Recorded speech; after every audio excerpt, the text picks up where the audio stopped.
Salut à tous, c'est JB. Aujourd'hui je vais vous donner 7 astuces sur iPhone.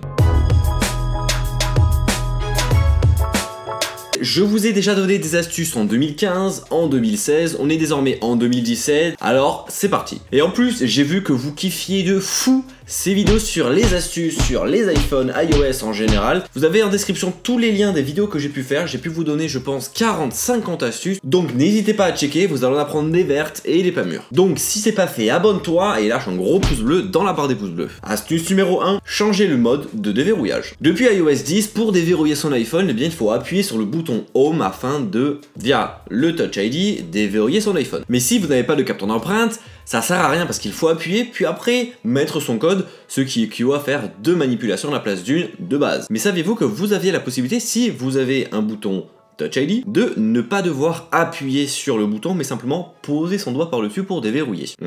Pour ce faire, on se rend dans Réglages, Général, Accessibilité, bouton Home et puis on coche la case Toucher pour ouvrir et hop là, vous voilà avec un tout nouveau mode de déverrouillage. Astuce numéro 2, activer le mode ordinateur sur Safari. Parfois on navigue sur Safari sur son iPhone, oui ça arrive, et on souhaite avoir la version ordinateur du site sur lequel on est. Cas typique, sur YouTube on n'a pas les mêmes fonctionnalités et possibilités sur le site mobile que sur le site ordinateur. Et bien pour avoir cette fameuse version ordinateur, il vous suffit d'aller au-dessus sur la barre URL et rester appuyé 3 secondes sur le petit bouton refresh et boum, vous allez avoir la possibilité d'afficher la version pour ordinateur. De ce fait, si vous avez un compte YouTube, vous pourrez aller sur tous vos réglages de votre compte YouTube sur votre iPhone comme si vous étiez sur un ordinateur, ça c'est très pratique. Bien entendu ça marche pour tous les sites internet. Astuce numéro 3, prendre une rafale avec son iPhone. Une rafale photo, je précise. Souvent quand on prend des photos, on appuie 40 fois sur le bouton prise de photo pour être sûr de ne pas rater une scène. Sauf qu'après dans la pellicule on a 40 fois la même photo. Saviez-vous que vous avez simplement le besoin d'appuyer une fois et rester appuyé sur le bouton de prise de photo pour prendre une rafale, et donc au lieu d'avoir 40 fois la même photo, vous aurez une seule fois la photo dans votre pellicule et à l'intérieur de cette photo, vous aurez la possibilité de naviguer parmi tous les clichés que vous avez pris. Et si vous balayez super vite, ça vous fera comme une petite scène qui revit telle une vidéo. Et le plus dans ça, c'est que iOS vous proposera via un petit point sous la photo, et bien les meilleurs clichés qu'il aura pu trouver parmi ceux que vous venez de prendre. Ça c'est très pratique. Astuce numéro 4, demandez à Siri le numéro de téléphone. Parfois vous êtes en soirée, vous avez des amis iOS, IS, ça dépend, qui ont un téléphone et qui ne veulent pas vous passer leur numéro. Saviez-vous que via un iPhone éteint, c'est-à-dire un mode verrouillé, avec un code, vous allez avoir la possibilité de savoir le fameux numéro?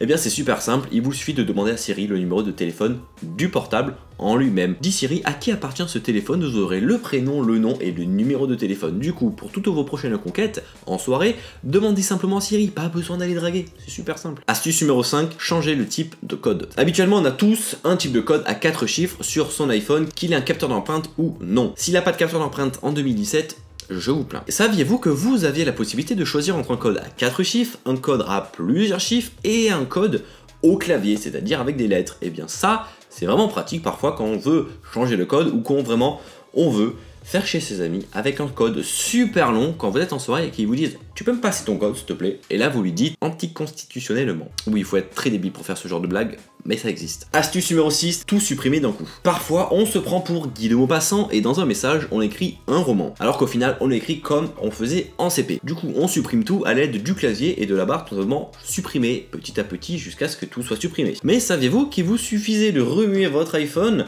et de directement avoir la notification voulez-vous tout supprimer? Vous cliquez et vous supprimez tout. C'est super pratique. Astuce numéro 7, quelques astuces 3D Touch. Je suis gentil, je vais vous en donner 4. Premièrement, dans Safari, à la place d'ouvrir des onglets indéfiniment quand vous êtes sur un site et à avoir 46 000 onglets dans Safari et ne plus les fermer parce que vous les zappez, eh bien pourquoi tout simplement ne pas utiliser 3D Touch? Comme ça vous prévisualisez l'onglet que vous pourriez ouvrir s'il vous intéresse, ou alors vous relâchez et vous ne l'ouvrez pas. Ça vous évitera d'avoir un onglet supplémentaire qui vous servira qu'une seule fois. Deuxièmement, dans le Control Center, saviez-vous que vous aviez du 3D Touch dans les 4 petites icônes en bas? En bas à gauche avec la lampe torche, vous pourrez choisir la différente intensité du flash, juste à côté de choisir un minuteur suivant des petites propositions, ensuite de connaître votre dernier calcul effectué, c'est pour vous qui allez bientôt passer le bac, et tout à droite de pouvoir choisir plus rapidement des modes de photo. Ensuite, dans le centre de notification, à la place d'appuyer sur le X petit à petit pour enlever chaque notification, eh bien pourquoi ne pas directement appuyer fort sur le X tout en haut 0, comme ça vous aurez la possibilité de tout effacer d'un coup.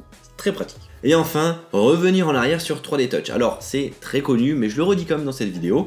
Saviez-vous que lorsque vous êtes sur une application et que vous arrivez sur une seconde application, vous pouvez directement en appuyant fort sur le côté gauche de l'appareil et slidant vers la droite, revenir sur l'application juste avant. Super pratique. Et comme d'habitude, l'astuce bonus. Dans l'appareil photo, quand vous prenez des photos, n'hésitez pas à jauger avec le focus et l'éclairage. Quand vous allez prendre une photo par exemple dans un concert, vous allez avoir la lumière de la scène, la lumière des lumières, la lumière des flashs et la lumière ambiante. Sauf que quand vous allez faire la mise au point sur la scène, bah, ça va quand même capter le reste. Alors que faites la mise au point sur la scène et puis jaugez avec la petite barre juste à côté et baissez la luminosité comme ça va capter vraiment que la lumière de la scène. Votre photo ne sera pas cramée, vous verrez votre sujet principal et au moins tout le monde sera content. Mais ça marche également en plein soleil, en plein jour, chez vous, partout. Donc voilà, ces premières 7 astuces et une concernant l'iPhone pour cette QV 2017. Et comme j'ai dit en début de vidéo, n'hésitez pas à aller en description. Vous allez voir toutes les vidéos que j'ai pu faire sur les astuces. J'en ai fait sur iPad, sur iPhone, sur iOS, sur iOS 10, sur iOS 9. Plein. Vous allez, je pense, en apprendre